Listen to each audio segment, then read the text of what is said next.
Equity derivative series 8 का chapter number 7 start करेंगे।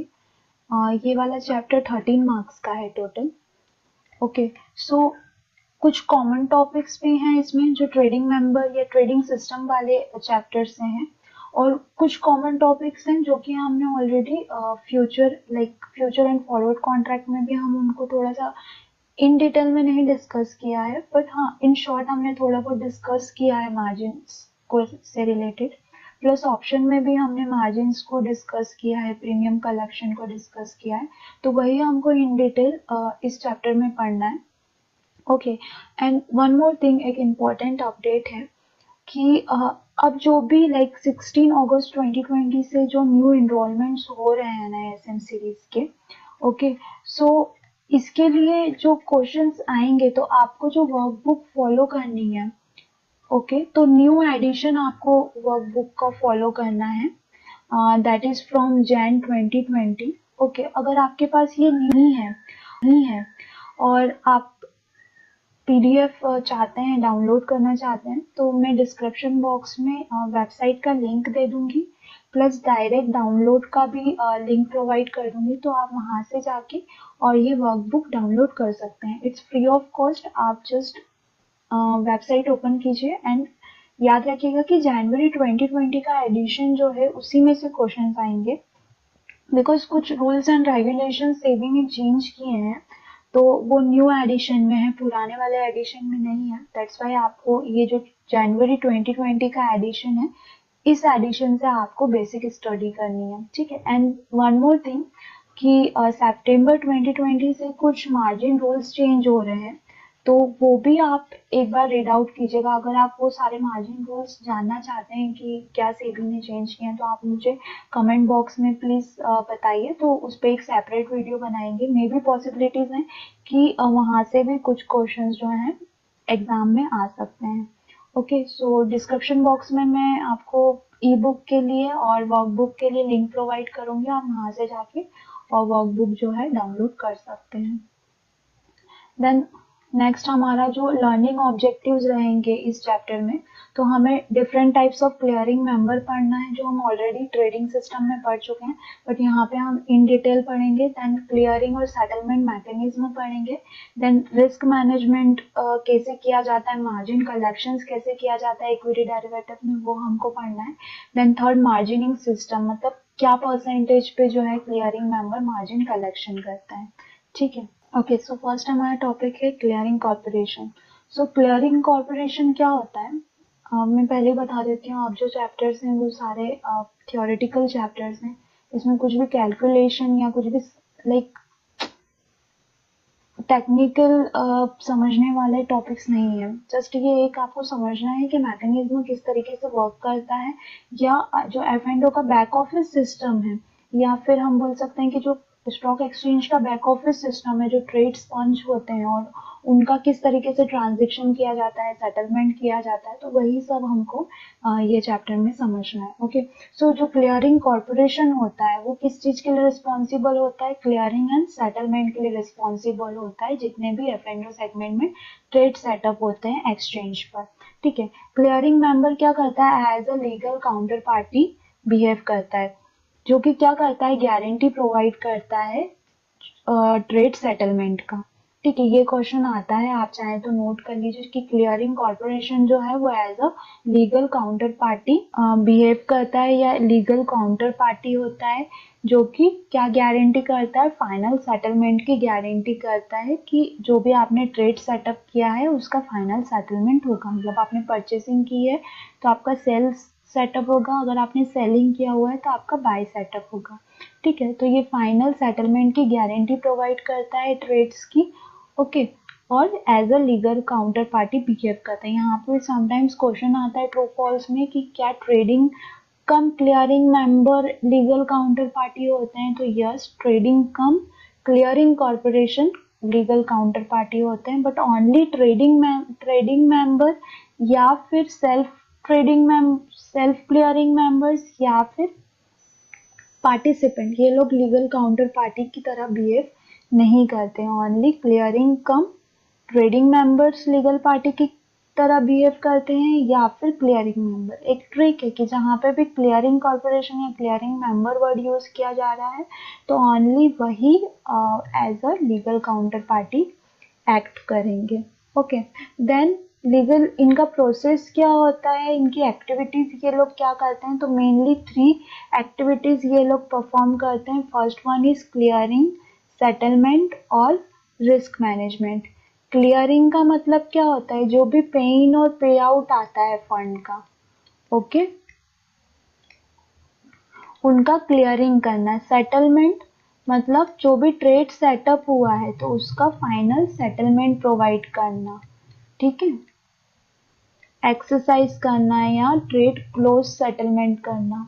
Risk management तो जो भी रिस्क एसोसिएट है ना ट्रेड्स से, उससे रिलेटेड मार्जिन्स कलेक्ट करना। किससे मार्जिन्स कलेक्ट करना है, यहाँ पे हो सकता है कि ट्रेडिंग मेंबर से मार्जिन कलेक्ट करना हो, क्लाइंट से मार्जिन कलेक्ट करना हो, ठीक है, तो मार्जिन्स कलेक्ट करना जो भी रिस्क एसोसिएट है ट्रेड्स पे उसके लिए, ठीक है। तो ये जो होता है ये मेन 3 एक्टिविटीज होती हैं क्लियरिंग कॉर्पोरेशन की। तो अब ये जो 3 एक्टिविटीज है ये सभी परफॉर्म करेंगे। ट्रेडिंग कम क्लियरिंग मेंबर होगा तो उसे भी परफॉर्म करना पड़ेगा, प्रोफेशनल क्लियरिंग मेंबर होगा तो उसे भी परफॉर्म करना पड़ेगा, या फिर नॉर्मल क्लियरिंग मेंबर होगा तो उसे भी ये तीनों एक्टिविटीज परफॉर्म करनी पड़ती है।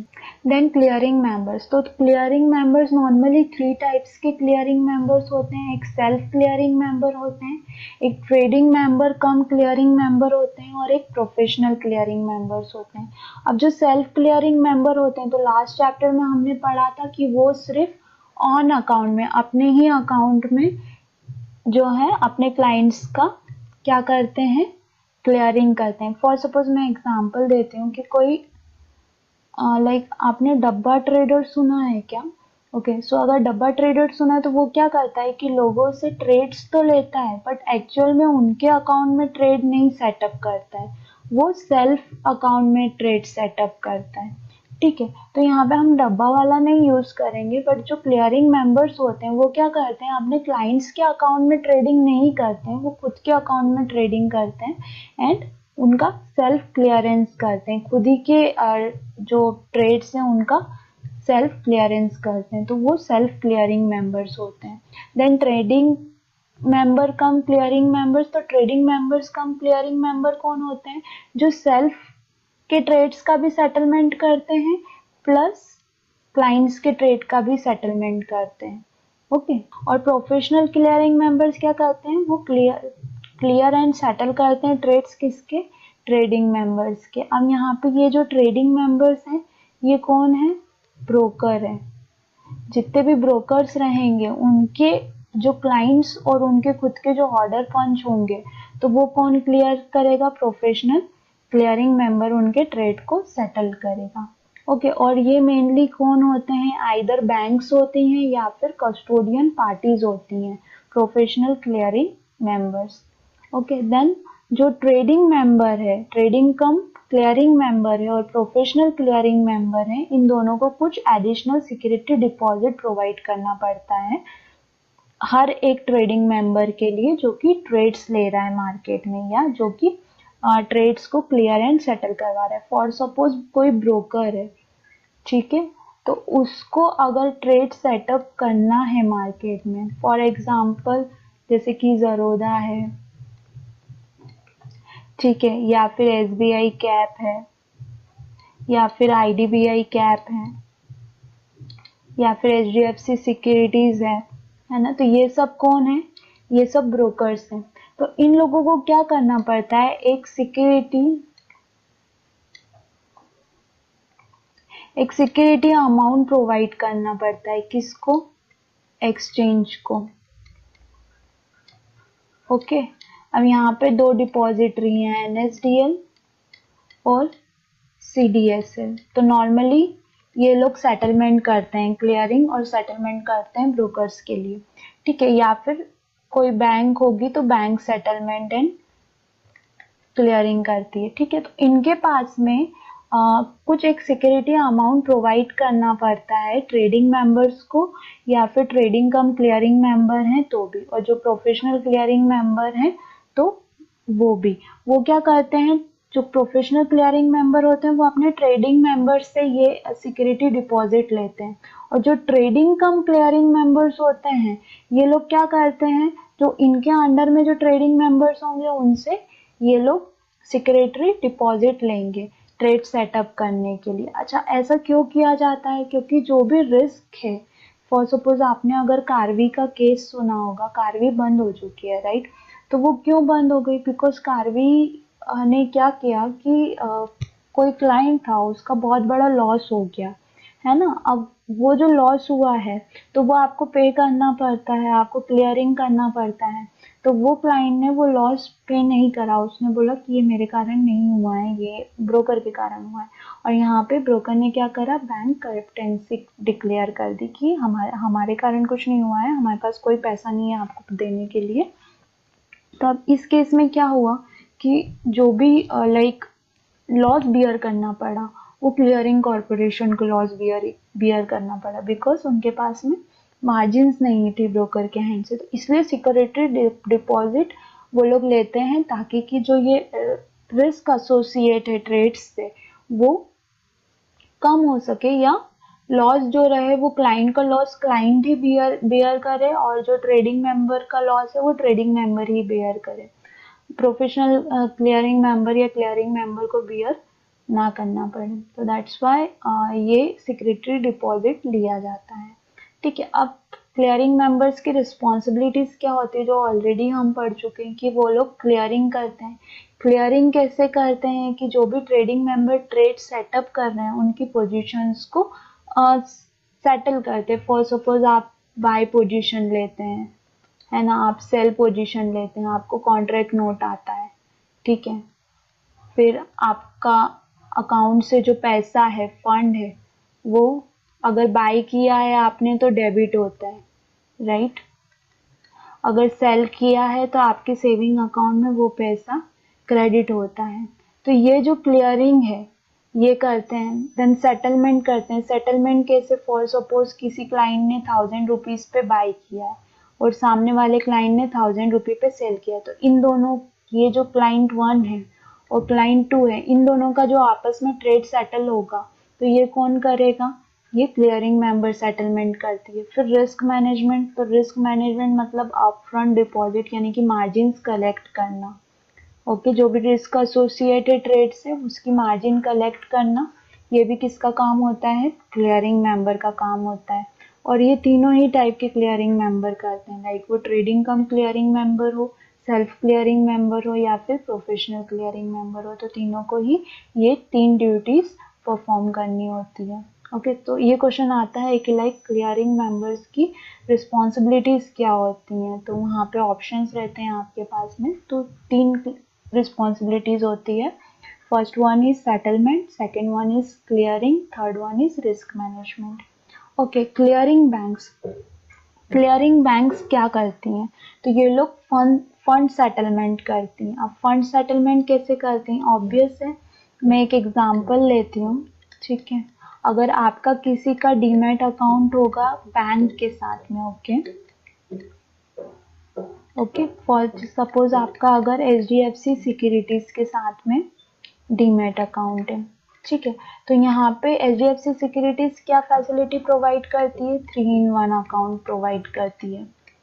ओके, दैट मीन्स आपका सेविंग अकाउंट भी HDFC के पास है, डीमैट अकाउंट भी HDFC के पास है, एंड ट्रेडिंग अकाउंट भी HDFC के पास है, ठीक है।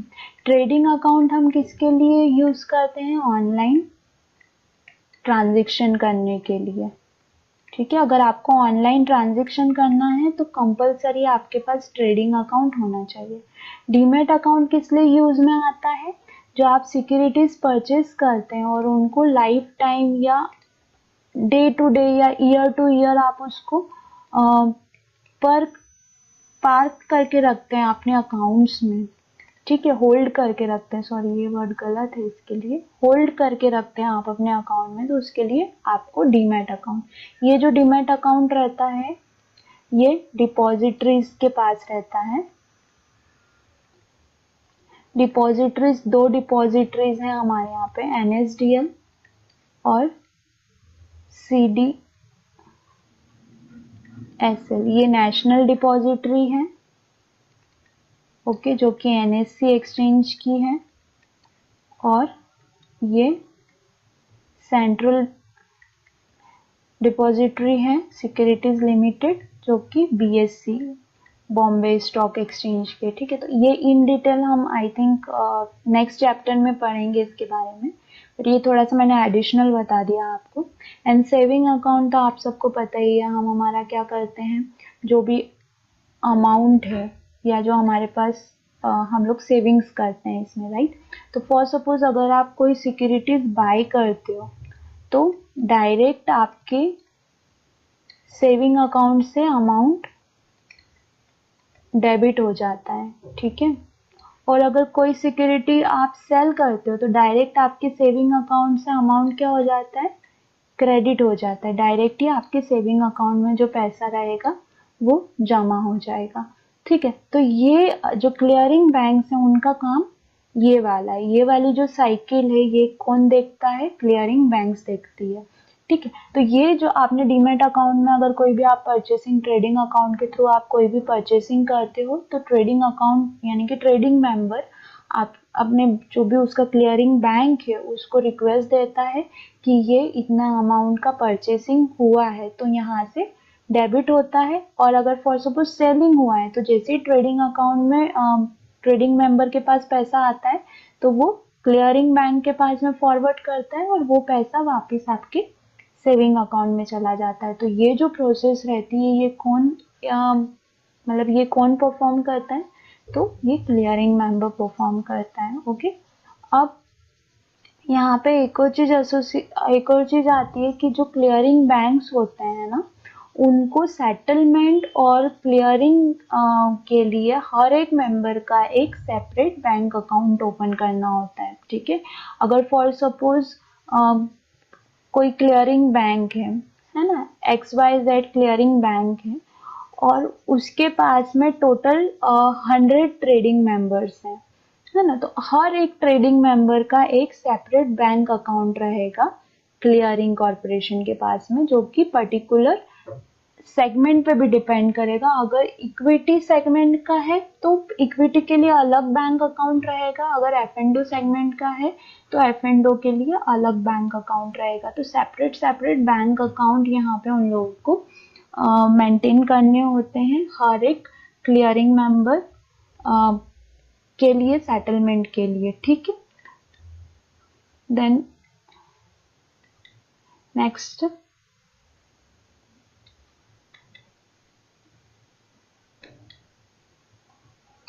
क्लियरिंग मेंबर एलिजिबिलिटी नॉर्म्स, मतलब कौन है जो कि क्लियरिंग मेंबर बन सकता है ना। तो क्लियरिंग मेंबर के लिए आपको क्या करना पड़ता है, आपके पास नेटवर्थ होना चाहिए एटलीस्ट 300 lakhs का। 300 lakhs मतलब कितना हो जाता है, अराउंड 3 CR, है ना, तो ये भी ध्यान रखना। और 100 lakh मतलब कितना हो जाता है, 1 CR, ठीक है। तो अराउंड 3 करोड़ और 300 lakhs के आसपास का आपका नेटवर्थ होना चाहिए। और जो नेटवर्थ रिक्वायरमेंट है क्लियरिंग मेंबर्स के लिए, जो कि क्लियरिंग और सेटल करेगा डील एग्जीक्यूटेड बाय हिम, मतलब कि सेल्फ क्लियरिंग मेंबर, ठीक है। यहाँ पे किसके लिए बात हो रही है, सेल्फ क्लियरिंग मेंबर के लिए बात हो रही है। तो उसके लिए उनको कितना अमाउंट चाहिए, अराउंड 1 करोड़ का चाहिए। तो सेल्फ क्लियरिंग मेंबर के लिए 1 CR का क्या देना पड़ेगा उनको, नेटवर्थ रिक्वायरमेंट चाहिए। बाकी जो नॉर्मल है उनके लिए 300 लाख यानी कि 3 करोड़ का नेटवर्थ होना चाहिए। अब ये नेटवर्थ कैसे हो सकता है, मे बी उनके पास में कोई रियल एस्टेट लाइक कोई कमर्शियल बिल्डिंग हो या फिर कोई भी स्पेस हो जिसकी की कुछ वैल्यू हो, FD हो सकता है यहाँ पे, ठीक है। सेविंग अकाउंट में जो पैसा होता है वो हो सकता है यहाँ पे, या फिर उनकी कुछ पर्सनल प्रॉपर्टीज हो सकती हैं, गोल्ड हो सकता है। तो ये सब जो चीजें हैं वो नेटवर्थ में वो लोग कैलकुलेट करते हैं और ये आपको क्या करना पड़ता है, एज अ गारंटी देना पड़ती है एक्सचेंज को, ठीक है। Then deposit of 50 lakh rupees, ये आपको कैश डिपॉजिट क्लियरिंग कॉरपोरेशन को प्रोवाइड करना पड़ता है, ठीक है, क्लियरिंग मेंबर बनने के लिए। ओके, तो अब यहाँ पे यहाँ पे मे भी आप लोगों को कंफ्यूजन हो रहा होगा, क्लियरिंग कॉरपोरेशन कौन होते हैं, एनएसडीएल और सीडीएसएल, ठीक है, ये लोग क्लियरिंग कॉरपोरेशंस होती हैं। और क्लियरिंग मेंबर्स कौन हो सकते हैं, तो क्लियरिंग मेंबर अलग अलग हो सकते हैं, ट्रेडिंग मेंबर कम क्लियरिंग मेंबर हो सकता है, देन कमर्शियल बैंक्स हो सकती हैं, देन कस्टोडियंस हो सकते हैं, तो ये सब क्लियरिंग मेंबर्स हो सकते हैं। तो आप यहाँ पे क्लियर रखिएगा कि ये जो नेटवर्थ अपने को एज अ गारंटी देनी पड़ती है, तो ये किसको देनी पड़ती है, क्लियरिंग कॉरपोरेशन को देनी पड़ती है। और ये जो 50 लाख रुपीस का डिपॉजिट है, ये भी आपको किसको देना पड़ेगा, क्लियरिंग कॉरपोरेशन को देना पड़ेगा। किसे, क्लियरिंग मेंबर को, जो भी क्लियरिंग मेंबर बनना चाहता है उसको इतना अमाउंट जो है वो क्लियरिंग कॉरपोरेशन को प्रोवाइड करना पड़ेगा, ठीक है। और जो नेटवर्थ है वो कितना होना चाहिए, 300 lakhs का होना चाहिए। और जो सेल्फ क्लियरिंग मेंबर बनना चाहता है, मतलब सिर्फ खुद के ही ट्रेड्स को क्लियर एंड सेटल करना चाहता है, तो उसका 1 करोड़ का नेटवर्थ होना चाहिए, प्लस 50 लाख रुपीस का उनको डिपॉजिट प्रोवाइड करना पड़ता है। और एडिशनल इंक्रीमेंट डिपॉजिट प्रोवाइड करना पड़ता है 10 लाख रुपीस का क्लियरिंग कॉरपोरेशन को for each additional TM. For suppose अगर आप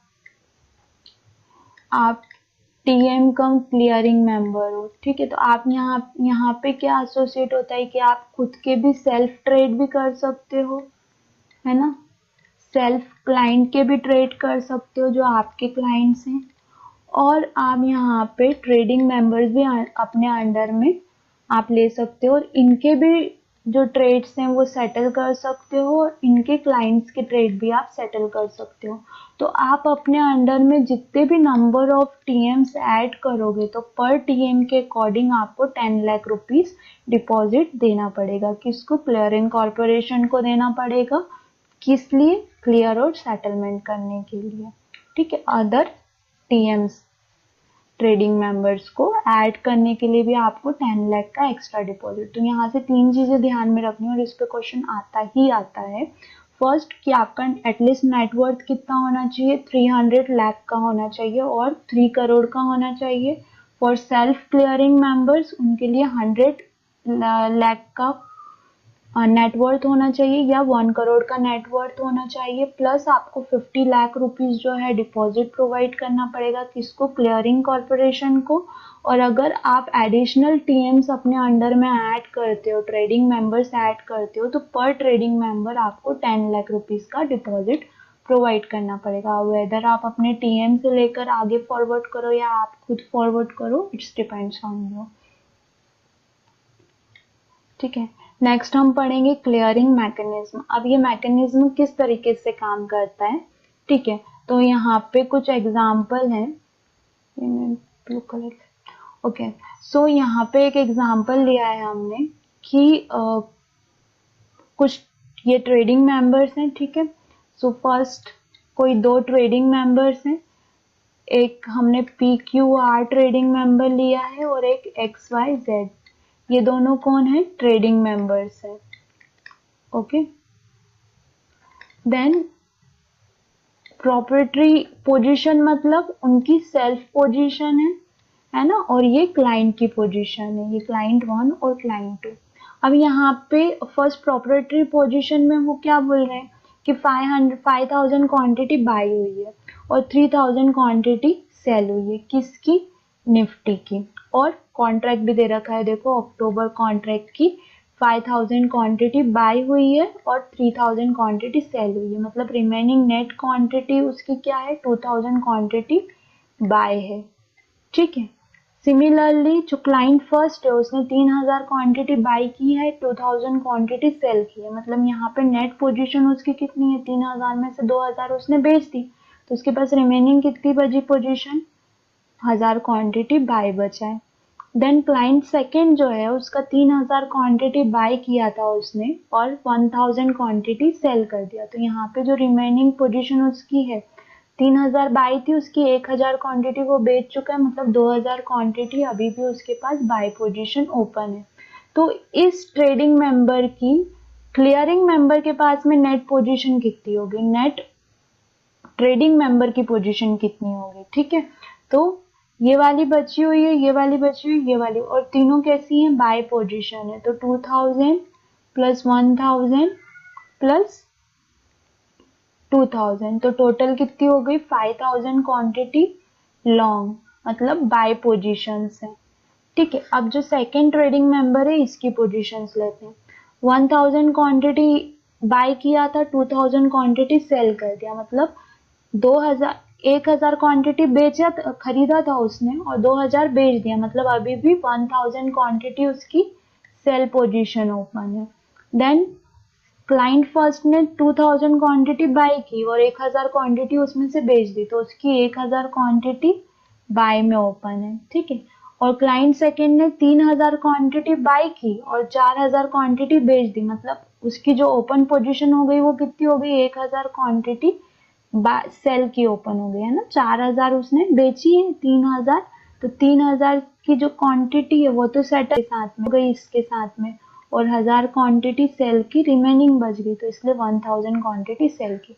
अब इस ट्रेडिंग मेंबर की हम नेट पोजीशन निकालेंगे, तो देखो लॉन्ग पोजीशन अलग निकालनी है, यहाँ पे आपस में सेटल नहीं कर देना है ना, क्योंकि वो पोजीशन ओपन है, अभी क्लियर नहीं हुई है। तो लॉन्ग पोजीशन कितनी है, ओनली 1000 क्वांटिटी की बाय है, और शॉर्ट पोजीशन 1000 क्वांटिटी ये वाली शॉर्ट है, 1000 ये वाली शॉर्ट है, तो टोटल 2000 क्वांटिटी सेल में है, तो इसलिए ये लॉन्ग पोजीशन 1000 दिख रही है और शॉर्ट पोजीशन 2000 दिख रही है।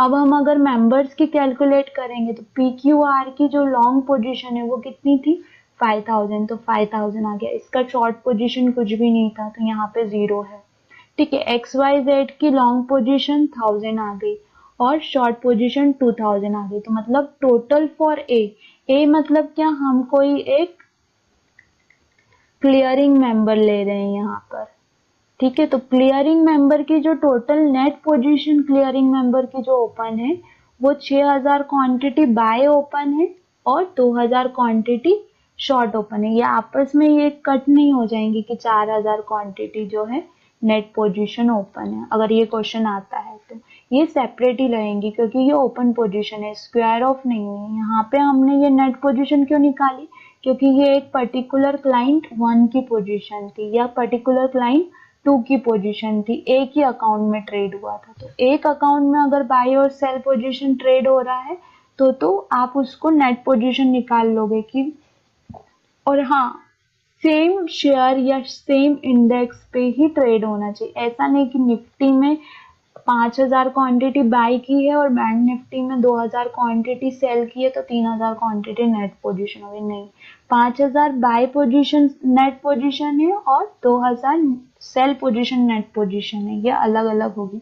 अब यहाँ से क्वेश्चन क्या आता है, यहाँ से क्वेश्चन आता है कि कोई एक ट्रेडिंग मेंबर ए है और उसके 2 क्लाइंट है, तो रोहन के पास में 400 लॉट जो हैं वो टेक महिंद्रा के हैं एंड लॉन्ग किया हुआ है पोजीशन, और 300 लॉट जो हैं वो यहाँ पे ये रोहन के पास है पोजीशन, और मोहन के पास जो है, मोहन ने शॉर्ट किया हुआ है 300 लॉट टेक महिंद्रा का। तो टोटल टीएम के लिए नेट पोजीशन कितनी होगी, तो टीएम के लिए नेट पोजीशन कितनी होगी अगर हम निकालते हैं, तो लॉन्ग कितना है 400 और शॉर्ट कितना है 300, तो टोटल नेट पोजीशन टीएम के लिए 700 ओपन पोजीशंस होंगी, ठीक है।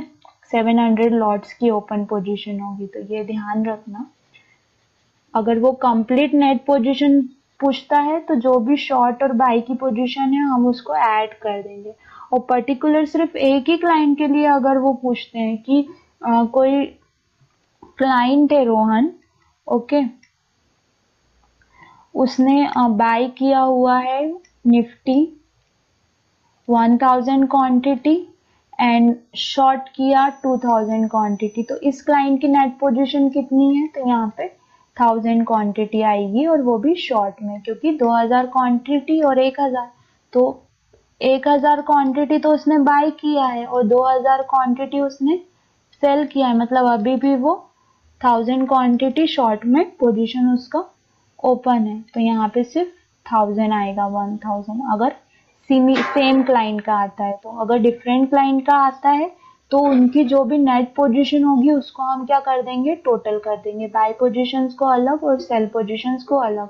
अगर ऑप्शन में बाय और सेल पोजीशन के अलग अलग ऑप्शन है तो अलग अलग बताना है, बट अगर कॉमन है तो आपको दोनों को बाय और सेल, शॉर्ट और लॉन्ग को ऐड कर देना। फॉर सपोज यहाँ इस केस में अगर वो टोटल नेट पोजीशन पूछता है, ये नहीं पूछता है कि लॉन्ग पोजीशन कितनी है या शॉर्ट नेट पोजीशन कितनी है, तो अगर total net position, open position पूछता है तो ये जो यहाँ पे लिखा हुआ है कि ओपन पोजीशन, तो यहाँ पे टोटल कितनी आएगी, 6000 प्लस 2000, 8000 ओपन पोजीशन आएगा यहाँ पे आंसर। ठीक है, तो ये क्वेश्चन आता है इस पर्टिकुलर टॉपिक से। देन नेक्स्ट हम पढ़ेंगे सेटलमेंट मैकेनिज्म। तो सेटलमेंट मैकेनिज्म एक्चुअल हम पहले ही पढ़ चुके हैं, बट एक बार और मैं रिवाइज कर देती हूँ इसको कि फ्यूचर का सेटलमेंट मैकेनिज्म कैसे काम करता है। ठीक है, फॉर सपोज आज 26 अगस्त है, ठीक है, आपने रिलायंस इंडस्ट्री का फ्यूचर बाय किया। ओके, अब ये रिलायंस इंडस्ट्री का आपने फ्यूचर बाय किया 2050 रुपीज से। ठीक है, आपने क्वांटिटी कितनी बाय की, 505 क्वांटिटी आपने बाय किया, 1 लॉट। ओके, तो यहाँ पे आपको एक इनिशियल मार्जिन अमाउंट पे करना पड़ता है ना। अब ये इनिशियल मार्जिन कितना रहता है, तो इनिशियल मार्जिन जो रहता है वो वार प्लस ELM रहता है, एक्सट्रीम लॉस मार्जिन और value at risk margin, plus यहाँ पे एडॉप्ट भी लगता है, बट ये बहुत मिनिमम रहता है। मेन जो रहता है वो वार और ELM रहता है। तो इट्स वेरी फ्रॉम 15%, कभी कभी 10% टू 35%। ठीक है, और कुछ स्टॉक्स ऐसे होते हैं जो कि फ्लक्चुएट ज्यादा होते हैं, तो उनपे 80% तक का भी इनिशियल मार्जिन रिक्वायरमेंट रहता है। इसका मतलब क्या होता है, फॉर सपोज ये वाला जो आपका ट्रेड आपने सेटअप किया है, तो इसका अराउंड 11 लाख के आसपास का आपका टोटल वैल्यू होता है। अगर हम 2050 इंटू 505 कर देंगे तो ठीक है, तो आपको टोटल 11 लाख रुपीज नहीं पे करना है, आपको इसका जो भी इसके ऊपर इनिशियल मार्जिन रिक्वायरमेंट है एक्सचेंज की साइड से, सिर्फ उतना ही आपको अमाउंट पे करना है। फॉर सपोज 15% का अगर यहाँ पे इनिशियल मार्जिन रिक्वायरमेंट है तो अराउंड 1,75,000 रुपीज होता है, तो इतना आप क्या करोगे, इनिशियल मार्जिन प्रोवाइड करोगे। ठीक है, अपने ब्रोकर को, मतलब ब्रोकर आपके अकाउंट से 1,75,000 रुपीज का मार्जिन जो रहेगा वो होल्ड कर लेगा। ठीक है, अब यहाँ पे क्या होता है कि फॉर सपोज ये आप रिलायंस इंडस्ट्री की जो पोजीशन है ये आप कैरी करना चाहते हो, नेक्स्ट डे के लिए भी ले जाना चाहते हो। 3:30 पे जब मार्केट क्लोज होता है तो रिलायंस इंडस्ट्री 2050 पे आपने परचेज किया था, तो क्लोजिंग देता है ये 2000 के प्राइस पे। ठीक है, ये इसका क्लोजिंग प्राइस होता है। तो यहाँ पे ये इनिशियल मार्जिन के अलावा ब्रोकर आपसे एक मार्क टू मार्केट भी लेता है, मार्क टू मार्केट मार्जिन भी लेता है। अब ये मार्क टू मार्केट मार्जिन क्या होता है, फॉर सपोज ये 2000 पे क्लोज हुआ, मतलब आप बाय पे थे, राइट, आपने बाय किया था रिलायंस इंडस्ट्री और आपके प्राइस से ये 50 पॉइंट माइनस में ओपन हुआ। ठीक है, तो मार्क टू मार्केट क्या करेगा, 50 इंटू 505, इतना जो भी अमाउंट यहाँ पे आएगा अराउंड 25,250 रुपए के आसपास आएगा, तो ये आपके अकाउंट से एक्स्ट्रा मार्जिन होल्ड हो जाएगा। ठीक है, ये एक्स्ट्रा आपका होल्ड हो जाएगा। और फॉर सपोज अगर यहाँ पे आप सेल पे होते हैं ना, ये तो बाय थे आप, तो इसलिए माइनस में गया, क्यों, क्योंकि आपके प्राइस से लो में क्लोज हुआ। अगर आप यहाँ पे रिलायंस इंडस्ट्री सेल करते, फॉर सपोज आपने सेल किया होता 2050 के प्राइस से और क्लोज जो दिया है ये 2000 के लेवल पे क्लोज दिया है, तो यहाँ पे आपको 50 पॉइंट का प्लस होता है, राइट। आपके प्राइस से लोअर प्राइस पे ये क्लोजिंग दिया है, तो सेल पे आपको जब भी लोअर प्राइस पे होगा तब प्रॉफिट होगा। तो ये 50 पॉइंट यदि प्लस में आपका क्लोज दिया है, तो अब यहाँ पे जो मार्क टू मार्केट रहेगा वो 50 इंटू 505 क्वांटिटी, मतलब 25,250 रुपीज ये एडिशनल ऐड हो जाएंगे। ठीक है, ये क्रेडिट हो जाएगा आपके इनिशियल मार्जिन में, ये ऐड हो जाएगा। और ये जो है आप जितने दिन ये पोजीशन कैरी करोगे, तो एवरी डे जो प्रीवियस क्लोजिंग रहेगा ये कैलकुलेट, जैसे आज तो हमने परचेज किया इसको 2050 पे, 2000 पे ये क्लोज हो गया, तो हमारा जो भी प्लस माइनस था वो डेबिट हो गया या फिर क्रेडिट हो गया अकाउंट में। अब फॉर सपोज इसको मैं अगले दिन भी होल्ड करती हूँ पोजीशन को, तो जो भी प्रीवियस क्लोज रहेगा, ठीक है, वो आपका बाय या सेल प्राइस हो जाएगा। मतलब अगर आपने बाय किया है तो आपका प्रीवियस क्लोज वाला प्राइस जो है वो बाय प्राइस हो जाएगा, या फिर सेल किया है तो सेल प्राइस हो जाएगा। और जो सेम डे का जो क्लोजिंग प्राइस रहेगा उसके अकॉर्डिंग वो देखेंगे कि बाय, फॉर सपोज अगर क्लोजिंग यहाँ पे 2000, प्रीवियस क्लोज 2000 का था और नेक्स्ट डे उसने जो क्लोज दिया वो 2050 का दिया है ना, तो यहाँ पे क्या होगा, आपने बाय किया है, मतलब बाय प्राइस आपका क्या दिखेगा आपको 2000 रुपए का, और क्लोजिंग प्राइस 2050 का, मतलब यहाँ पे 50 पर शेयर के हिसाब से आपके अकाउंट में क्रेडिट हो जाएगा पैसा। और अगर सेल किया है सेम 2000 रुपीज पे और 50 पॉइंट अप क्लोज देता है ये, मतलब आप माइनस में हो, तो 50 इंटू नंबर ऑफ क्वांटिटी पर शेयर 50 रुपीज के हिसाब से आपके अकाउंट से पैसा जो है वो डेबिट हो जाएगा। तो ये डेली बेसिस पे होता है मार्क टू मार्केट, जब तक आप पोजीशन को ओपन रखते हो तब तक। ओके, देन आई होप ये आपको क्लियर हो गया होगा मार्क टू मार्केट। और नॉर्मली कैलकुलेटिव क्वेश्चंस नहीं आते हैं, डायरेक्ट पूछा जाता है कि जो फ्यूचर सेटलमेंट है वो किस बेसिस पे होता है, तो ऑप्शन वहां पे रहता है नीचे में, वो 4 ऑप्शन में से एक ऑप्शन मार्क टू मार्केट। अब यहाँ पे बहुत सारे वहां पे मार्केट टू मार्केट भी लिखा हुआ रहता है, मार्क टू मार्केट एक करेक्ट ऑप्शन है, बाकी अदर जितने भी ऑप्शन रहे तो वो आप इग्नोर कीजिएगा। ठीक है, then next is final settlement. Final settlement का मतलब क्या होता है कि जैसे जिस दिन भी फ्यूचर कॉन्ट्रैक्ट क्लोज होने वाला है, बंद होने वाला है, एक्सपायर होने वाला है, तो उस दिन फाइनल सेटलमेंट होता है। और वो फाइनल सेटलमेंट क्या होता है, मे बी आपको ध्यान होगा, हमने I think derivative forward and future contract में पढ़ा था कि जो फाइनल सेटलमेंट होता है वो जो अंडरलाइन का प्राइस रहता है उसके साथ में फ्यूचर प्राइस को मैच किया जाता है। एंड फाइनल सेटलमेंट जिस भी प्राइस पे अंडरलाइन क्लोज होती है, अगर आप अपनी पोजीशन क्लोज नहीं करते हो, एक्सरसाइज नहीं करते हो, तो वो अंडरलाइन के प्राइस पे जो है आपका फाइनल सेटलमेंट हो जाता है। मतलब अगर फॉर सपोज एक्सपायरी है जिस दिन, ठीक है, जो भी एक्सपायरेशन डे है, आप पोजीशन आपकी एग्जिट करना भूल गए और जो फ्यूचर कॉन्ट्रैक्ट है उसने 101 पे क्लोजिंग दिया और जो कैश है उसने 101 रुपए 5 पैसे पे दिया, तो जो फ्यूचर कॉन्ट्रैक्ट का सेटलमेंट होगा वो 101 रुपए 5 पैसे पे होगा। कैश जो अंडरलाइन का प्राइस क्लोज देगा उसी पे सेटलमेंट होगा। तो ये भी फाइनल सेटलमेंट जो रहता है वो अंडरलाइन प्राइस पे रहता है। ठीक है, और mark to market daily basis पे, mark to market daily basis पे कलेक्ट किया जाता है। आइदर अगर आप प्लस में क्लोजिंग देता है प्रीवियस डे पे तो आपका क्रेडिट हो जाएगा, अगर माइनस में देता है तो क्रेडिट हो जाएगा, डिपेंड आप बाय या सेल जो भी आपने पोजीशन ले रखी है तो उसके अकॉर्डिंग क्लोजिंग किया जाता है।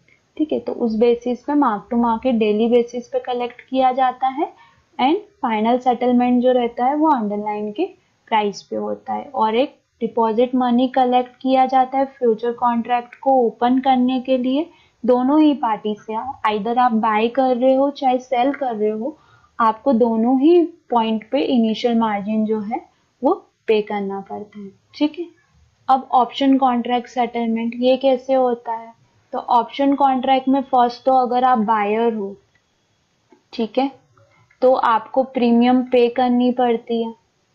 प्रीमियम पे कितनी करनी पड़ती है? तो जो भी टोटल प्रीमियम रहेगी, फॉर सपोज 10 रुपीज की प्रीमियम है और 1000 का लॉट साइज है, तो आपको 10,000 रुपीज आपको पे करने पड़ेंगे, ठीक है। तो जो भी प्रीमियम रहेगा ये आपको पे करना पड़ेगा। अब इसका सेटलमेंट कैसे होगा? जो यहाँ पे लिखा हुआ है डेली प्रीमियम सेटलमेंट।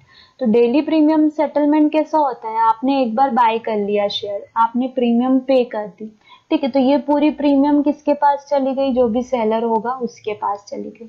अब फॉर सपोज ये क्लोजिंग जो है, ठीक है, क्लोजिंग जो है ये 8 रुपए पे देती है प्रीमियम, तो आपको जो आपके ट्रेडिंग अकाउंट में फंड बैलेंस दिखेगा वो 8 रुपए के हिसाब से दिखेगा, मतलब 8,000। अब नेक्स्ट डे जो क्लोजिंग देता है, ठीक है, डे 2 पे जो क्लोजिंग देता है ये प्रीमियम, वो 12 रुपए पे देता है, तो आपको जो ट्रेडिंग बैलेंस दिखेगा वो 12,000 का दिखेगा।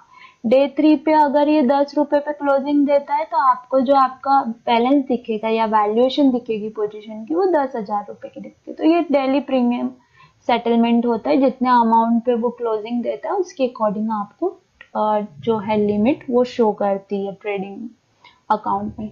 एंड फाइनल एक्सरसाइज सेटलमेंट, तो फाइनल एक्सरसाइज सेटलमेंट मतलब क्या? जिस दिन एक्सपायरी होगी, ठीक है, एक्सपायरी वाले दिन सेटलमेंट कैसे होगा?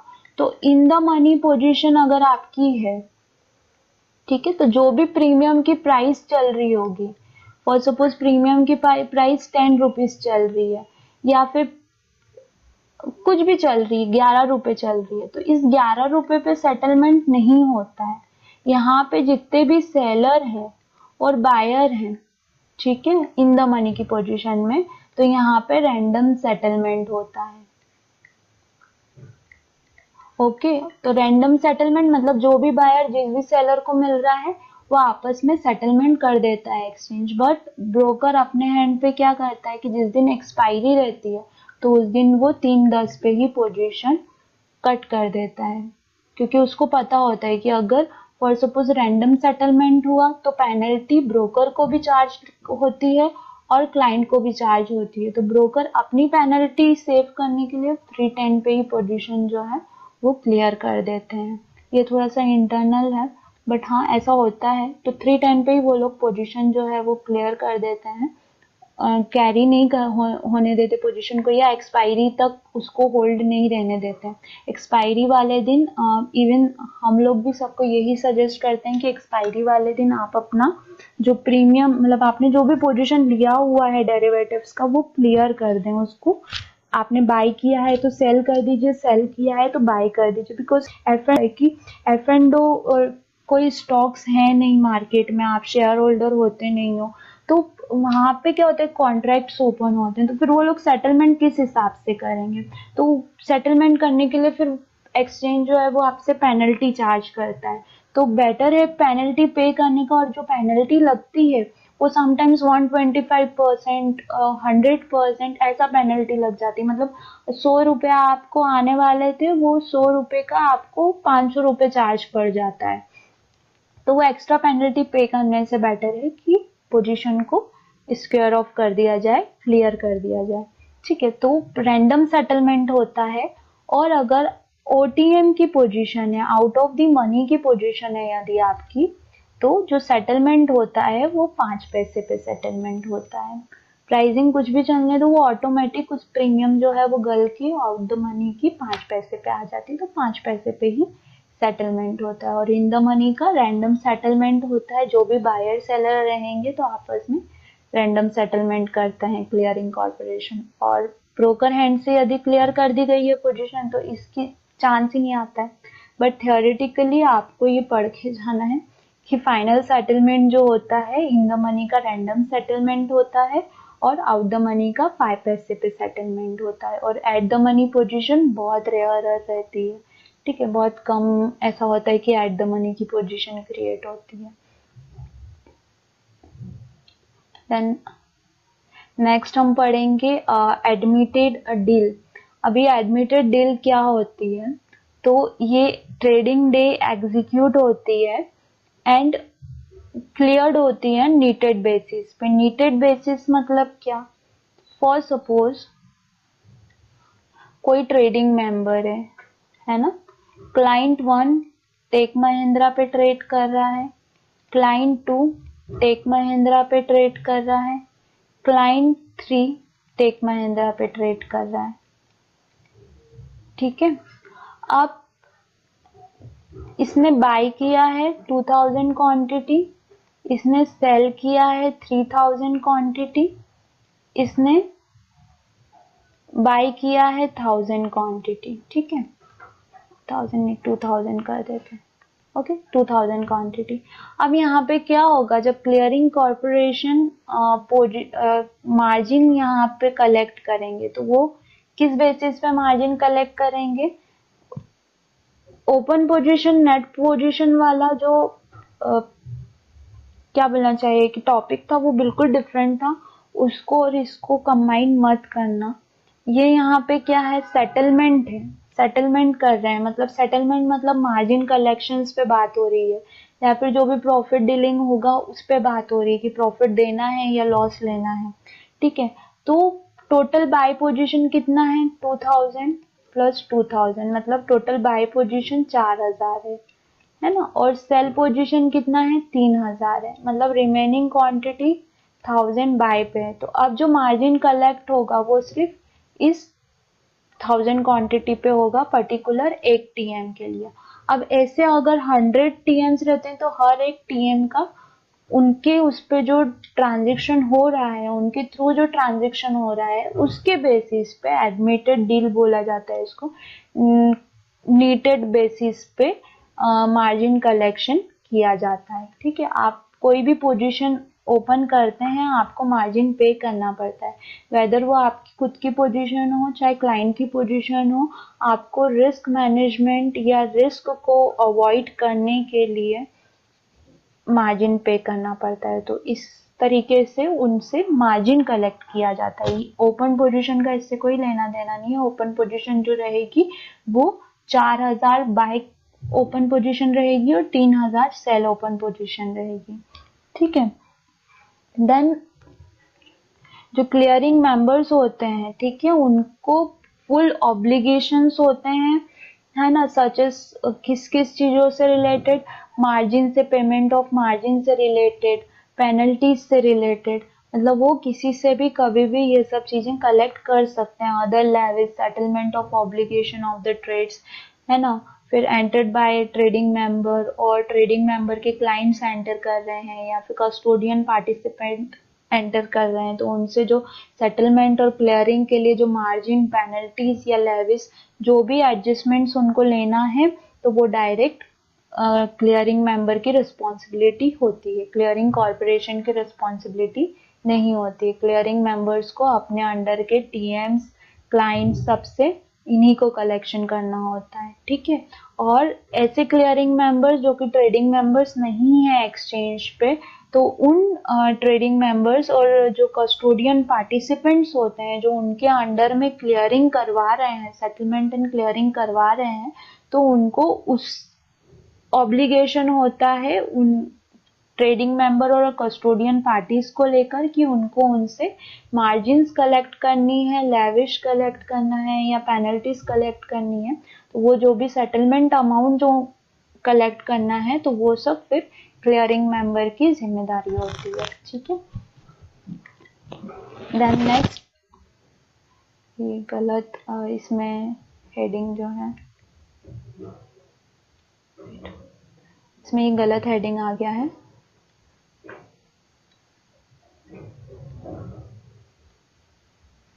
ठीक है, ये हेडिंग नहीं है इसका। ये जो है ये सेटलमेंट है, फाइनल सेटलमेंट के ऊपर है ना, कि सेटलमेंट कैसे होता है फ्यूचर कॉन्ट्रैक्ट का। तो जो ऑलरेडी हम पढ़ चुके हैं कि मार्क टू मार्केट बेसिस पे सेटलमेंट होता है। ठीक है, और फाइनल सेटलमेंट होता है जो कि फ्यूचर कॉन्ट्रैक्ट का लाइक जब एक्सपायरी रहती है तब होता है। देन ऑप्शन का प्रीमियम सेटलमेंट होता है और फाइनल एक्सरसाइज सेटलमेंट होता है, तो ये ऑलरेडी हम पढ़ चुके हैं, है ना। और जो डिलीवरी सेटलमेंट होता है फ्यूचर का, अच्छा ये एक नया है कि लाइक कुछ फ्यूचर्स जो होते हैं उनका क्या होता है कि कॉन्ट्रैक्ट सेटलमेंट नहीं हो पाता है, मतलब उतने, फॉर सपोज बाय कॉन्ट्रैक्ट कम है और सेल कॉन्ट्रैक्ट ज्यादा है, तो जो रिमेनिंग जो सेल कॉन्ट्रैक्ट रहेंगे उनका सेटलमेंट कैसा होता है, डिलीवरी बेस पे सेटलमेंट होता है। अब डिलीवरी बेस पे सेटलमेंट का मतलब क्या होता है कि अगर आपने पोजीशन एक्सरसाइज नहीं करी कॉन्ट्रैक्ट के एक्सपायरी वाले दिन, मतलब आपने पोजीशन सेल नहीं करी, तो एक्सचेंज या क्लियरिंग मेंबर ऑटोमेटिक पोजीशन को स्क्वायर ऑफ नहीं करता है। आपको क्या करना पड़ेगा, आपको उस पर्टिकुलर स्टॉक की डिलीवरी लेनी पड़ेगी। डिलीवरी लेनी पड़ेगी मतलब अगर आप सेल आपने किया हुआ है तो आपको पूरा पैसा दे के और स्टॉक को खरीदना पड़ेगा, या आपने बाय किया हुआ है तो भी आपको पूरा पैसा दे के और उस स्टॉक को बाय करना पड़ेगा। तो ये डिलीवरी सेटलमेंट कहलाता है। और कॉन्ट्रैक्ट जो है वो डिलीवरी सेटलमेंट नहीं होता है, क्योंकि कॉन्ट्रैक्ट में एक्सरसाइज करनी पड़ती है पोजीशन बायर के लिए, बट सेलर के लिए सेम चीज है। अगर उन्होंने पोजीशन स्क्वायर ऑफ नहीं करी और वो स्टॉक डिलीवरी सेटलमेंट में है, मतलब उसके नंबर ऑफ कॉन्ट्रैक्ट्स अवेलेबल नहीं है, तो उनको कैश में पूरा पैसा देके और सेटलमेंट करवाना पड़ता है। जो भी प्रॉफिट एंड लॉस रहेगा वो डेबिट और क्रेडिट हो जाता है अकाउंट से। ठीक है, तो ये जो सेटलमेंट शेड्यूल है ये किसके द्वारा इशू किया जाता है, क्लियरिंग कॉर्पोरेशन के थ्रू इशू किया जाता है पीरियोडिकली। पीरियोडिकली कैसे, मंथली साइकिल रहती है, एवरी मंथ वो लोग कैलकुलेशंस करते हैं कॉन्ट्रैक्ट ओपन कॉन्ट्रैक्ट्स की, एंड उसके बेसिस पे वो पहले से ही लिस्ट दे देते हैं कि ये डिलीवरी सेटलमेंट कॉन्ट्रैक्ट है। तो जो ब्रोकर्स होते हैं वो और जो क्लाइंट्स होते हैं वो, तो उनको डाटा ये मिल जाता है, तो वो पहले से ध्यान रखते हैं कि ऐसा कुछ ना हो, स्क्वायर ऑफ हो जाए पोजीशन। ठीक है, सो ये like delivery settlement. Then fund pay out और पेइंग जो रहता है, तो कैश सेटलमेंट होता है और डिलीवरी सेटलमेंट होता है, ये मैं आपको समझा ही चुकी हूँ। देन पे आउट एंड पेइंग किस तरीके से होता है। ओके, सो फर्स्ट अगर फॉर सपोज आप पोजीशन ओपन करते हैं, ठीक है, आपने फ्यूचर कॉन्ट्रैक्ट जो है वो बाय किया है या फिर सेल किया है, दोनों में से कुछ भी आपने किया है, तो आपको सबसे फर्स्ट क्या पे करना होता है, इनिशियल मार्जिन पे करना होता है। अब ये इनिशियल मार्जिन कौन कलेक्ट करता है, ब्रोकर कलेक्ट करता है, और ये किसको पास कर देता है, क्लियरिंग मेंबर को। ठीक है, और क्लियरिंग मेंबर किसको पास करता है, एक्सचेंज। ठीक है, देन मार्क टू मार्केट, तो मार्क टू मार्केट भी सेम, ब्रोकर कलेक्ट करते हैं और किसे पास कर देते हैं, सीएम को, और सीएम किसे पास कर देते हैं, एक्सचेंज को। अब फॉर सपोज आप पोजीशन को स्क्वायर ऑफ कर देते हो, स्क्वायर ऑफ कर देते हो मतलब पोजीशन को क्लोज कर देते हो। इस केस में क्या होगा, अगर आप प्रॉफिट में हो तो जो भी आपने इनिशियल मार्जिन पे किया है प्लस प्रॉफिट माइनस चार्जेस, आपको कुछ ना कुछ ब्रोकरेज चार्ज लगेगा, टैक्स लगेगा, है ना। और अगर आपने लॉस में पोजीशन क्लोज किया है तो initial margin minus loss minus charges. ठीक है, तो ये जो पैसा है ये आपको रिटर्न हो जाता है, आपको आपके अकाउंट में ट्रेडिंग अकाउंट में मिल जाता है। कब, T+1 डे में। ओके, डिलीवरी सेटलमेंट कब होता है, T+2 डे में। अगर हम कोई भी इक्विटी परचेज करते हैं कैश में तो उसका सेटलमेंट कब होता है, T+2 डे में। बट डेरिवेटिव्स में जो सेटलमेंट होता है वो कब होता है, T+1 डे में। मतलब आपने जो भी पोजीशन फॉर सपोज 26 को स्क्वायर ऑफ कर दी, क्लोज कर दी अपनी पोजीशन, तो 27 को आपका जो फंड है वो आपको पे आउट मिल जाएगा। ठीक है, और इफ इन केस अगर डिलीवरी सेटलमेंट होता है, डिलीवरी सेटलमेंट में आपका शेयर जाता है तो उसका जो मैकेनिज्म रहेगा वो T+2 का ही मैकेनिज्म रहेगा। मतलब जो पे आउट आएगा आपको, लॉस और प्रॉफिट मैकेनिज्म तो सेम है, जो भी आप इनिशियल मार्जिन पे करोगे वो plus profit minus charges minus loss minus charges, वो आपको पैसा जो है वो रिटर्न हो जाएगा अपने अकाउंट में। बट डिलीवरी सेटलमेंट का कब सेटलमेंट होगा, जो भी एक्सपायरी रहेगी उसके 2 दिन के बाद आपको सेटलमेंट आएगा और आपको प्राइस पता लगेगा कि किस प्राइस पे आपका सेटलमेंट हुआ है। ठीक है, सो ये फ्यूचर के लिए था, ऑप्शन के लिए सेटलमेंट्स अलग रहेंगे, है ना। अभी सेटलमेंट प्राइस, तो सेटलमेंट मतलब किस प्राइस पे सेटलमेंट होता है ये भी मैं आपको ऑलरेडी पढ़ा चुकी हूँ। जो मार्क टू मार्केट सेटलमेंट होता है वो डेली जो क्लोजिंग प्राइस रहता है फ्यूचर का उस पे होता है। अगर अनएक्सपायर्ड फ्यूचर है, वैसे तो हमारे इसमें कोई अनएक्सपायर्ड फ्यूचर होता ही नहीं है, फ्यूचर की एक्सपायरी होती ही होती है, तो उसको डेली थियोरेटिकल कैलकुलेट किया जाता है, जिसके लिए कि ये फॉर्मूला यूज किया जाता है, F equals to S to the power E R T.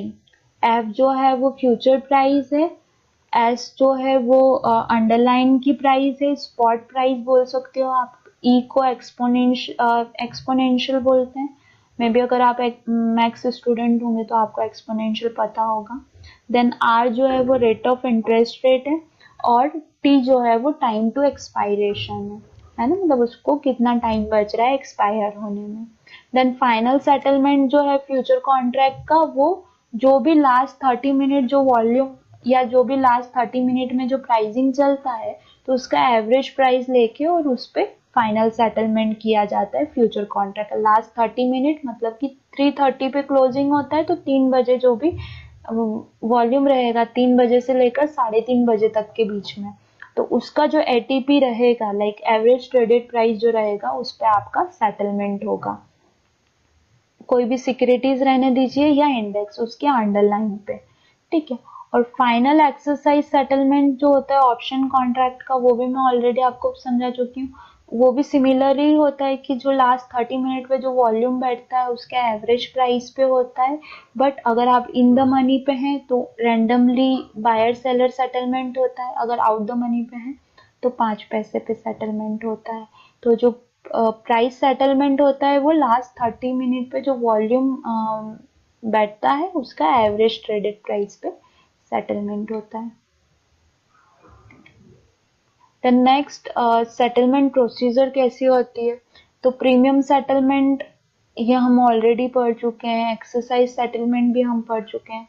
Index option के लिए जो सेटलमेंट होगा प्रीमियम का, ठीक है, तो वो अंडरलाइन पे तो ट्रेड होता नहीं है बिकॉज इंडेक्स पे, तो इंडेक्स ऑप्शन का जो सेटलमेंट रहेगा वो जो भी फ्यूचर कॉन्ट्रैक्ट पे जो ट्रेडेड हो रहा है उसके अकॉर्डिंगली रहेगा, और जो इंडिविजुअल सिक्योरिटीज हैं तो वो अंडरलाइन बेसिस पे सेटलमेंट होगा। Okay, and then exercise settlement, तो एक्सरसाइज सेटलमेंट मतलब जिस दिन एक्सपायरेशन रहेगा उस दिन सेटलमेंट कैसे होगा, ऑलरेडी मैं आपको बता चुकी हूँ। इन द मनी का जो है वो रैंडम सेटलमेंट होगा, आउट द मनी का जो है वो 5 पैसे पे सेटलमेंट होगा। और डू नॉट एक्सरसाइज मतलब अगर कोई व्यक्ति एक्सरसाइज नहीं करता है या फिर एक्सरसाइज नहीं होता है वो ऑप्शन, तो उस केस में क्या, हम लोग यूरोपियन ऑप्शन को फॉलो करते हैं तो एक्सरसाइज होता ही होता है। ये सेलर के केस में, तो सेलर को पेनल्टी चार्ज होती है इस केस में, ठीक है। Then next risk management.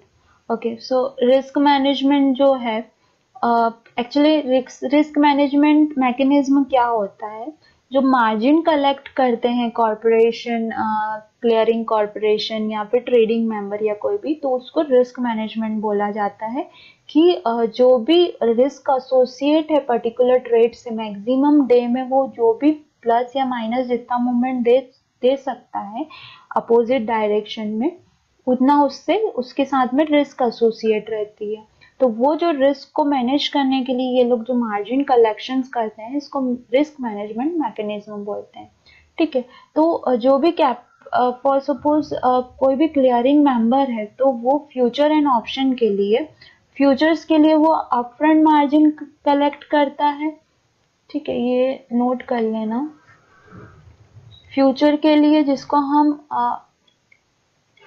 Upfront margin या फिर इनिशियल मार्जिन वर्ड यूज करते हैं इसके लिए, ठीक है।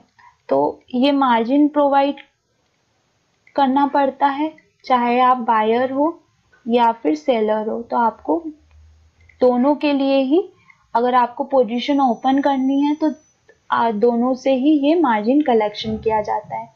फिर अगर आप ऑप्शन बायर हैं, ठीक है, तो आपको क्या करना पड़ता है, प्रीमियम पे करना पड़ता है।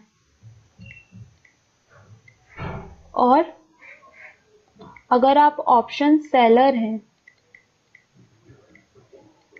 तो आपको यहाँ पे भी up front end initial margin पे करना पड़ता है, जितना कि आपको फ्यूचर्स में लगता है उतना ही, सिमिलर टू फ्यूचर अगर आप ऑप्शन सेलर हैं तो। प्लस अपफ्रंट मार्जिन के अलावा आपको यहाँ पे मार्क टू मार्केट भी प्रोवाइड करना पड़ता है। ऑप्शन बायर प्रीमियम पे करता है, मतलब मैक्सिमम उसका जो लॉस है वही वो पे कर चुका है, तो यहाँ पे कोई मार्क टू मार्केट नहीं पे करना पड़ता है। और अगर आप ऑप्शन सेलर हैं तो यहाँ पे भी आपको मार्क टू मार्केट जो है वो पे करना पड़ता है। अगर आपका लॉस पोजीशन क्लोज हुआ है तो आपको मार्क टू मार्केट देना पड़ेगा। अब ये अपफ्रंट मार्जिन किस बेस पे कैलकुलेट होती है या इनिशियल मार्जिन किस बेस पे कैलकुलेट होती है, तो ये भी मैं आपको ऑलरेडी बता चुकी हूँ। वार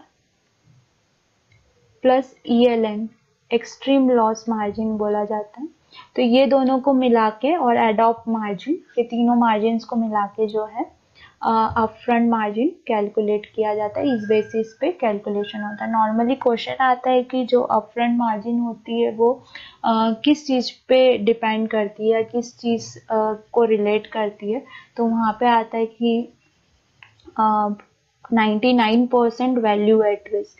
बट मे बी पॉसिबिलिटीज हैं कि सेबी के जो सितंबर से रूल्स चेंज हो रहे हैं उसके अकॉर्डिंग ब्रोकर्स को वार प्लस ईएलएम प्लस एडॉप, अभी तक सिर्फ वार मार्जिन कलेक्ट करते थे ब्रोकर्स, बट अब ईएलएम प्लस एडॉप मार्जिन भी कलेक्ट करना होगा। तो यहाँ पे मे बी क्वेश्चन जो है वो वार प्लस ईएलएम प्लस एडॉप आपको आंसर में मिल सकता है। तो अगर वार ओनली वार भी मिलता है तो भी करेक्ट आंसर है, अगर वार प्लस ईएलएम भी मिलता है तो भी करेक्ट आंसर है। बट अगर दोनों ऑप्शन रहते हैं तो जो मोस्ट एक्यूरेट आंसर है इसका वो वार प्लस ईएलएम है।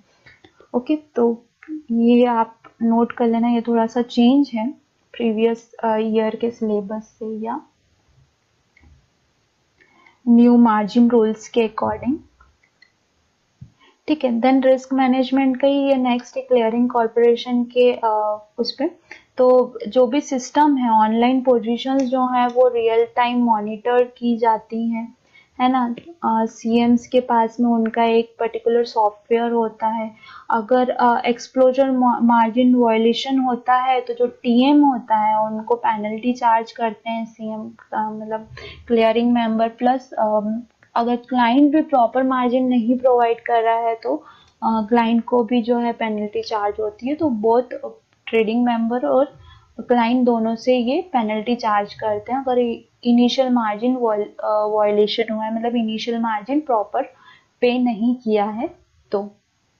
देन ट्रेडिंग टर्मिनल्स जो होते हैं वो सीएम्स को हेल्प करते हैं, जो हमने लास्ट चैप्टर में ट्रेडिंग वर्क स्टेशन में भी आपने देखा था। तो जो ट्रेडिंग टर्मिनल्स होते हैं वो हेल्प क्लियरिंग मेंबर्स को कि हर पर्टिकुलर ट्रेडिंग मेंबर के अंडर में कितनी ओपन पोजीशंस ओपन है ना, कितनी ओपन पोजीशंस बनी है, ताकि उनको इजी हो जाता है उनसे वो मार्जिन कलेक्शन में कि कितना मार्जिन कलेक्ट करना है, वो ट्रेडिंग में क्लियरिंग मेंबर्स को क्लियर होता है यहाँ से।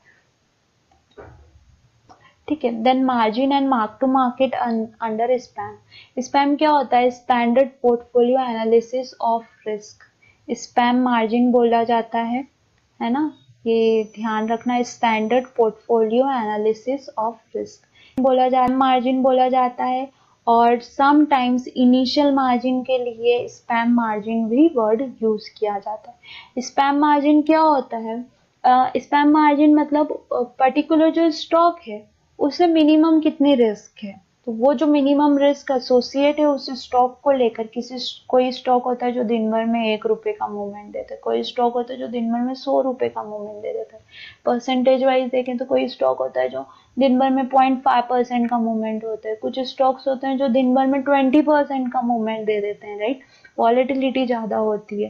तो ये क्या है, उनके साथ में ये रिस्क एसोसिएट है कि एक स्टॉक है उसमें 0.5% की रिस्क है, एक स्टॉक है उसमें 20% की रिस्क है। तो जिसमें जितनी ज्यादा रिस्क होती है उसका उतना ज्यादा स्पैम मार्जिन कलेक्ट होता है, उसके साथ उतनी रिस्क एसोसिएट होती है। ठीक है, तो spam margin standard portfolio analysis of risk को बोला जाता है। शिकागो मर्चेंटाइल एक्सचेंज, ये वर्ड भी ध्यान रखना, यही एक सबसे फर्स्ट एक्सचेंज है जिसने ऑप्शन इंट्रोड्यूस किया था मार्केट में, तो ये थोड़ा सा एक्स्ट्रा है इस चैप्टर से, बट हाँ Chicago mercantile exchange first option introduce किया था इन लोगों ने, तो ये आप ध्यान रखना।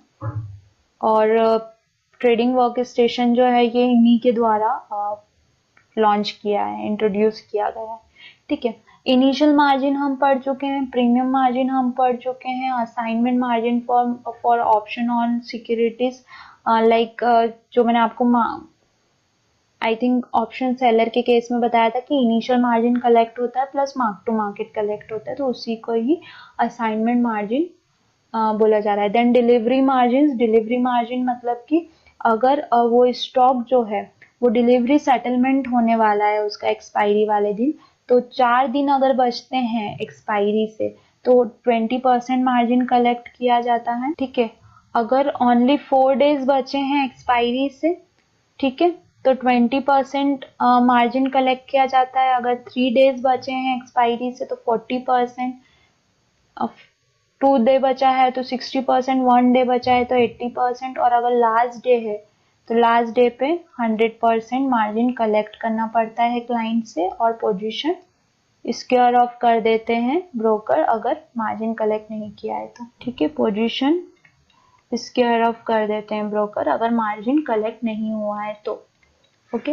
Then exposure margin, exposure margin मतलब क्या होता है, ये टीएम्स को लगती है, ट्रेडिंग मेंबर्स को लगती है।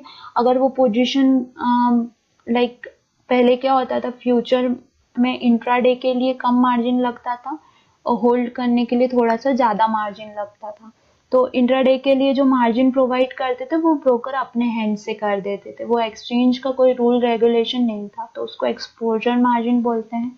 शॉर्ट ऑप्शन मिनिमम चार्जेस, मतलब कि ऑप्शन को शॉर्ट करने के लिए मिनिमम चार्जेस जो लगते हैं उसकी बात हो रही है, तो मिनिमम चार्जेस यहाँ पे इनिशियल मार्जिन उनको पे करना पड़ता है जितना फ्यूचर में मार्जिन है। नेट ऑप्शन वैल्यू मतलब जो प्रीमियम है क्लाइंट को वो पूरा पे करना पड़ता है। देन क्लाइंट्स मार्जिन, तो जो टीएम्स हैं उनके लिए एक क्लाइंट मार्जिन होती है जो हर एक पर्टिकुलर क्लाइंट देता है, एक क्रॉस मार्जिन होती है जो कि फॉर सपोज एक ही स्टॉक में मल्टीपल पोजीशंस बनी है मल्टीपल क्लाइंट्स के थ्रू, तो उनकी जो मार्जिन होगी वो क्रॉस होगी, जो मैंने आपको आई थिंक मार्जिन कलेक्शन में बताया था, तो वो जो क्रॉस मार्जिन होगा तो जो ट्रेडिंग मेंबर के हैंड पे है तो मार्जिन कम लगेगा, बट क्लाइंट से आप हर एक ओपन पोजीशन के लिए सेपरेट मार्जिन कलेक्ट करते हो। देन अर्ली पे इन ऑफ सिक्योरिटीज, तो अर्ली पे इन ऑफ सिक्योरिटीज का मतलब क्या होता है कि सिक्योरिटीज का जो सेटलमेंट होता है वो T+1 में होता है फ्यूचर में, और T+2 में होता है किसमें, इक्विटीज में। तो ब्रोकर क्या करते हैं अपने हैंड से अपने साइड से, उनको पता होता है कि इस क्लाइंट ने ये जो है स्टॉक सेल किया हुआ है, ठीक है, डीमैट से सेल किया है, तो वो क्या करते हैं अर्ली पे इन या अर्ली पे आउट फैसिलिटी प्रोवाइड करते हैं क्लाइंट को, जिससे कि क्या होता है जो सेटलमेंट और क्लियरिंग जो प्रोसेस है वो बहुत ही इजी हो जाती है, कंप्यूट करना इजी हो जाता है और प्रोसेस फास्ट प्रोसेसिंग हो जाती है, तो अर्ली पे इन एंड पे आउट सिक्योरिटीज का मतलब वो होता है। और वायलेशन एंड पेनल्टीज, यानी कि अगर ये सब मार्जिन कलेक्शन में कोई भी कुछ भी कम या ज्यादा होता है ब्रोकर हैंड से या फिर क्लाइंट हैंड से, तो उस पे उसको वायलेशन और पेनल्टीज चार्ज होती है क्लाइंट को भी, और इवन ब्रोकर हैंड से हो रहा है तो ब्रोकर को भी। ओके, सो ये वाला जो चैप्टर था ये पूरा थ्योरेटिकल था।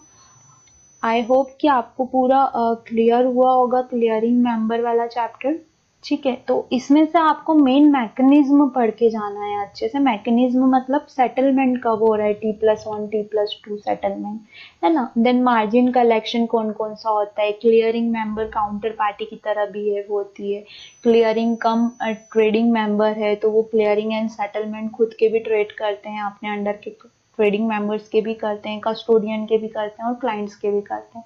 जो self trading member self clearing member होता है वो सिर्फ खुद के ही ट्रेड्स क्लियर करता है। तो ये जो बेसिक पॉइंट्स हैं यही आपको पढ़ के जाना है, एंड बहुत इजी क्वेश्चंस रहते हैं इस चैप्टर से। अगर आपको बेसिक्स क्लियर हैं तो इजीली क्लियर होता है इस चैप्टर के सारे question. So thank you, I hope कि आपको ये वीडियो अच्छा लगा होगा। अगर आप मेरे वीडियो पे नए हैं और अभी तक आपने चैनल सब्सक्राइब नहीं किया है तो प्लीज़ मेरे चैनल को सब्सक्राइब कीजिए। इससे मैं बहुत ज़्यादा मोटिवेट होती हूँ, मुझे नए वीडियोस बनाने के लिए मोटिवेशन मिलता है।